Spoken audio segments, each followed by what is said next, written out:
Gas కొరతను నివారించడానికి కేంద్ర రాష్ట్ర ప్రభుత్వాలు తక్షణమే చర్యలు చేపట్టాలి. సిపిఎం రాష్ట్ర కార్యదర్శి వి శ్రీనివాసరావు.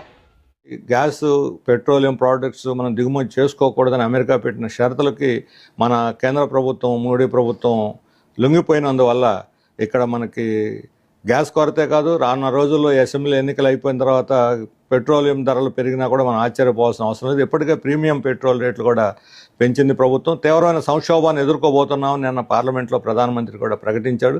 ఈ నేపథ్యంలో గ్యాస్ని ప్రతి ఒక్కళ్ళకి, అటు చిన్న చిన్న వినియోగదారులకి, కమర్షియల్గా వాడుకునే వినియోగదారులకి, డొమెస్టిక్ కూడా సకాలంలో అందించాలంటే కొన్ని చర్యలు తప్పనిసరిగా తీసుకోవాలి. ముఖ్యంగా మన రాష్ట్ర ప్రభుత్వం మన కేజీ బేసిన్లో, కృష్ణా గోదావరి బేసిన్లో D6లో ఉన్నటువంటి గ్యాస్ని ప్రైవేట్ పరం చేసి అంబానీలకు పరం చేసినందువల్ల వాళ్ళు ఇక్కడి నుంచి పైప్ లైన్లు వేసుకొని ఇతర రాష్ట్రాలకి తీసుకుపోయి అత్యధిక లాభాలకు అమ్ముకుంటున్నారు. విదేశాలకు కూడా ఎగుమతి చేసి అమ్ముకుంటున్నారు. మరోవైపు మనం విదేశీ మార్గద్రవ్యం ఖర్చు పెట్టి విదేశాలను దిగుమతి చేసుకునేటువంటి గ్యాస్ సరఫరా ఆగిపోయినందువల్ల ఇప్పుడు ఈ సంక్షోభం ఏర్పడింది. ప్రభుత్వమే ధర పెంచింది, దానికి తోడు బ్లాక్ మార్కెట్ విచ్చలవిడిగా పెరిగిపోతున్నది. చిన్న చిన్న హోటల్ వాళ్ళు, టిఫిన్ సెంటర్ల వాళ్ళు, స్ట్రీట్ వెండర్స్, వీళ్ళు ఈ గ్యాస్, కమర్షియల్ గ్యాస్ దొరకనందువల్ల కొంతమంది హోటళ్ళు మూసేసుకున్నారు, వాళ్ళు ఉపాధి కోల్పోయారు. కొంతమంది చిన్న చిన్న కొద్ది మొత్తంలో మాత్రమే అమ్మకాలు సాగిస్తున్నారు. వాళ్ళ ఉపాధి దెబ్బతిన్నది. రాబోయే రోజులు ఇంకా కష్టమని ప్రధానమంత్రి చెబుతున్న నేపథ్యంలో ఈ స్ట్రీట్ వెండర్స్, చిన్న హోటలైర్స్, టిఫిన్ సెంటర్లు ఇట్లా మూతపడినటువంటి వాళ్ళందరినీ, ఈ చిన్న చిన్న వాళ్ళందరినీ కూడా ఆదుకోవడానికి ప్రత్యేకమైన ప్యాకేజీని ప్రకటించాలని చెప్పి మేము కోరుతున్నాము. అలాగే మన రాష్ట్రానికి అవసరమైనటువంటి గ్యాస్ మన రాష్ట్రంలోనే ఉత్పత్తి అవుతున్నది.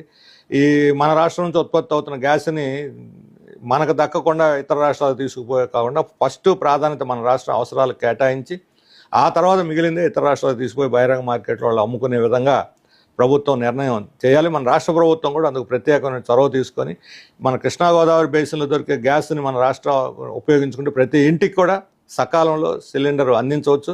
ఈరోజు సిలిండర్ మనం ఎక్కడో గ్యాస్ మ్యాంగ్లూరు నుంచి హైదరాబాద్, చల్లపల్లి నుంచి మళ్ళీ పైప్ లైన్లు ఎక్కడ తెచ్చుకుంటున్నాం. ఇక్కడ ఉన్న గ్యాస్ను మాత్రం మనం గుజరాత్కు పంపిస్తున్నాం, మహారాష్ట్రకు పంపిస్తున్నాం. ఇది చాలా అన్యాయం అనేటువంటిది. మన రాష్ట్రం ప్రజలు చాలా తీవ్రమైన నష్టానికి భరించాల్సిన పరిస్థితి ఏర్పడింది. అందువల్ల దీని మీద రాష్ట్ర ప్రభుత్వం స్పందించి మన రాష్ట్రానికి మన గ్యాస్ని మన రాష్ట్రానికి కేటాయించడానికి ప్రథమ ప్రాధాన్యత ఇవ్వాలని చెప్పని అందుకు కేంద్రంతో పోట్లాడైనా సరే మన గ్యాస్ని ప్రతి ఒక్కళ్ళకి అందించాలి. ఇప్పుడు గ్యాస్ ఎవరైనా బుక్ చేసుకుంటే నిబంధనలు పెడుతున్నారు, వాటిని కఠినతరం చేస్తున్నారు. 25 రోజులు లోపల ఎవరైనా గడువు లోపలే బుక్ చేసుకుంటే బుకింగ్ కూడా క్యాన్సిల్ అయిపోవద్దు అని చెప్పి ఇప్పుడు తాజాగా కొన్ని వాళ్ళు మెసేజ్లు పంపుతున్నారు. ఇళ్లల్లోనూ గ్యాస్ కొరత ఏర్పడి, చిన్న చిన్న వాటికి గ్యాస్ కొరత ఏర్పడింది. మొత్తం ఆర్థిక వ్యవస్థ దెబ్బతినిపోయి ప్రజాజీవనమే స్తంభించిపోయే పరిస్థితి వస్తుంది. ఇంకోవైపు విద్యుత్ ఛార్జీలు పెరిగి విద్యుత్ పరికరాలు వాడేవాళ్ళకు కూడా ఛార్జీలు పెరిగి భారాలు అవుతుంది. ఆ రకంగా మొత్తం ప్రజాజీవనం మీదనే అదనపు భారం పడుతున్నది.